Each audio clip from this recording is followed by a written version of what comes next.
A pandemia de Covid-19 interrompeu os serviços essenciais de saúde mental em 93% dos países em todo o mundo, enquanto a demanda por saúde mental está aumentando, de acordo com a pesquisa realizada pela Organização Mundial da Saúde. A ansiedade é um transtorno psiquiátrico que acomete quase 19 milhões de brasileiros. A doutora Marileide Nunes nos explica sobre este transtorno. A ansiedade ela é considerada um transtorno psiquiátrico e, como tal, ela precisa ser avaliada e diagnosticada por uma equipe que compõe, sobretudo, o profissional psiquiatra e também o psicólogo, além de outros profissionais, caso seja necessário.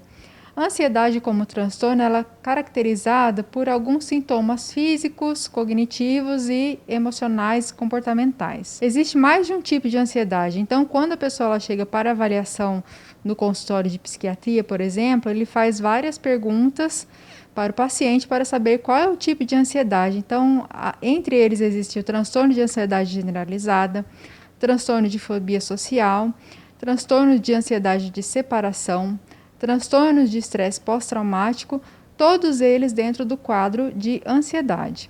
Então, falando em linhas gerais, a ansiedade ela tem certos sintomas que é importante as pessoas ficarem atentas.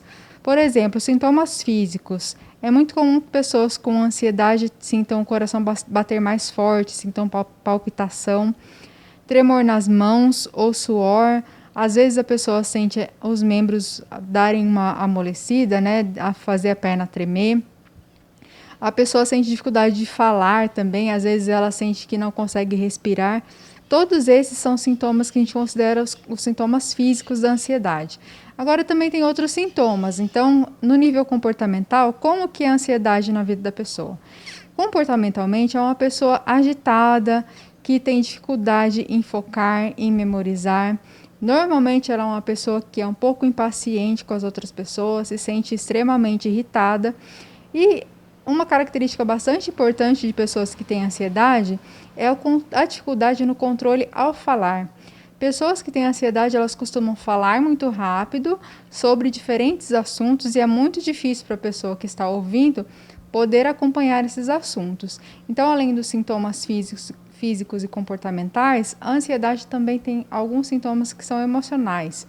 Então, por exemplo, a pessoa ela sente um temor, então ela tem medo que alguma coisa muito ruim vá acontecer com ela. Então, ela às vezes começa a evitar situações que ela imagina que vão desencadear algum tipo de medo. Algumas pessoas são extremamente preocupadas com a sensação de fracasso, então elas imaginam, por exemplo, diante de uma palestra ou diante de uma apresentação, que elas podem passar vergonha diante das pessoas, então elas começam a evitar situações que levem a esse tipo de contexto. Emocionalmente também as pessoas que possuem algum quadro de ansiedade são mais nervosas, então são pessoas que a gente chama que estão à flor da pele, são pessoas de pavio curto. Então tudo isso é importante a pessoa observar no dia a dia. Claro que um sintoma ou outro não vai caracterizar a ansiedade naquele ou nesse indivíduo. Então é por isso que é importante a avaliação de um profissional.